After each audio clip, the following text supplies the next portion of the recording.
TDP Guntur జిల్లా కార్యాలయంలో తాడికొండ నియోజకవర్గ నేతలతో సమావేశమైన రాష్ట్ర రెవెన్యూ, రిజిస్ట్రేషన్ అండ్ స్టాంప్స్ శాఖ మంత్రి అనగాని సత్యప్రసాద్ ప్రజా రాజధాని అమరావతికి భూములు ఇవ్వడంతో పాటు సైకో పాలనకు వ్యతిరేకంగా అలుపెరుగని పోరాటం చేసిన తాడికొండ నియోజకవర్గం చరిత్రలో నిలిచిపోయింది.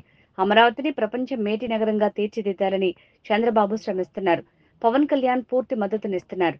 అమరావతిని చెన్నై, బెంగళూరు, హైదరాబాద్తో కలుపుతూ బుల్లెట్ ట్రైన్ ఏర్పాటు చేయాలనే ఆలోచన చేస్తున్నారు. అమరావతి అభివృద్ధిని మరింత ముందుకు తీసుకువెళ్లడం కోసం ప్రధాని మోడీ ఆశీస్సులు అవసరం.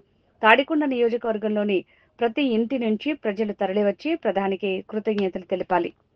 ముఖ్యమంత్రి గారు చాలా క్లియర్ గా అమరావతి పట్ల కానీ తాడికొండ నియోజకవర్గంలో ప్రజల పట్ల కానీ చాలా అభివృద్ధి తీసుకెళ్తూ కొట్టి ఆ 27 గ్రామాలతో కాకుండా ఆ చుట్టుపక్కల 100 గ్రామాలు కూడా బాగుపడాలా, చుట్టుపక్కల ఉన్నటువంటి ప్రతి ఒక్కరు ఉపాధి కల్పించాలని చెప్పే లక్ష్యంతోనే మల్టిపుల్ మీటింగ్స్ పెట్టుకుంటూ అవన్నీ కూడా ఈ రోజు ఎల్లుండి 2వ తారీఖున ప్రధానమంత్రి గారు వస్తారో వారి యొక్క ఆశ. ఎందుకంటే ఈ కూటమి ప్రభుత్వం ఇక్కడ చంద్రబాబు నాయుడు గారి యొక్క విజన్, అలాగే పవన్ కళ్యాణ్ గారి మంచి ఆలోచన, అలానే మోడీ గారి యొక్క ఆశీస్సులు, ఈ మూడు కలిసి రాష్ట్రం సుభిక్షంగా ఉంటూ అభివృద్ధిగా తీసుకెళ్తామని ప్రతి ఒక్క అమరావతి రాజధానిగా ఉంటూ రాష్ట్ర నలుమూలలో కూడా అభివృద్ధి చెందిన దిశగా అంటే మనకి అమరావతి కోర్ క్యాపిటల్, దాంతోపాటు దక్షిణ మున్సిపాలిటీ వదిలేయకుండా దాని ఒక గ్రేటర్ మహానగరంగా హైదరాబాద్ చెప్పారు.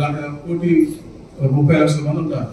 అంటే ఇక్కడ ఈ రోజు 27 గ్రామాల్లో 1 లక్ష మంది, కానీ దాన్ని మళ్ళీ ఆ టార్గెట్ లాగా తీసుకెళ్ళి ఎలా అయితే హైటెక్ సిటీ అప్పుడు నిర్మించి తర్వాత కొన్ని వందల మందికి, లక్షల మందికి జీవన ఆధారం అయింది. అలా ఈ ప్రాంతం అంతా జీవన ఆధారం కావాలి.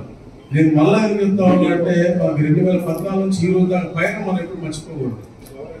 గతంలో చంద్రబాబు నాయుడు గారు ముఖ్యమంత్రి చేశారు, ఎన్నో సంస్కరణలు తీసుకొచ్చారు. హైదరాబాద్ నిర్మాణం దిశగా వెళ్ళారు. దాని తర్వాత అప్పుడు ఐటీ 46 అన్ని చేశారు. కానీ అప్పుడు రాజశేఖర రెడ్డి 2004 వచ్చినా కూడా చంద్రబాబు నాయుడు గారు పెట్టిన ప్రతి పునాది ముందుకు తీసుకెళ్ళారు. కాబట్టి అతను ఒక ప్రొయాక్టివ్ పక్షి అయ్యారు.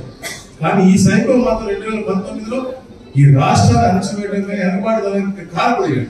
ప్రతి ఒక్క కార్యక్రమం కూడా అన్నా క్యాంటీన్ దోశ అన్ని కూడా చంద్రబాబు నాయుడు గారు పునాది వేశారు. అన్ని కూడా పేరు ఉండకూడదు లక్ష్యంతో ఈ కార్పొరేషన్. అందుకని ముఖ్యంగా మీ ప్రాంతాన్ని టార్గెట్ చేశారు. మీరు తిరుపతి వెళ్ళినా కూడా, ఇలా అసలు వెళ్ళినా కూడా మీ ప్రాంత రైతులందరినీ కూడా హింసించారు, బాధ పెట్టారు, సంఖ్యలు వేసిన పరిస్థితి చూసాము.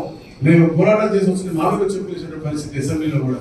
అందుకనే అటు చంద్రబాబు నాయుడు గారు అవ్వచ్చు, మనకు అండగా పవన్ కళ్యాణ్ గారు అవ్వచ్చు, మనకి ఎప్పుడు కూడా అమరావతి రాజధాని చెప్పే బీజేపీ నాయకులు అవ్వచ్చు, అలాగే మన చైర్మన్ కౌన్సిల్ షరీఫ్ గారు కావచ్చు, ఎవరిని మనం మర్చిపోకూడదు ఎప్పుడు జీవితంలో.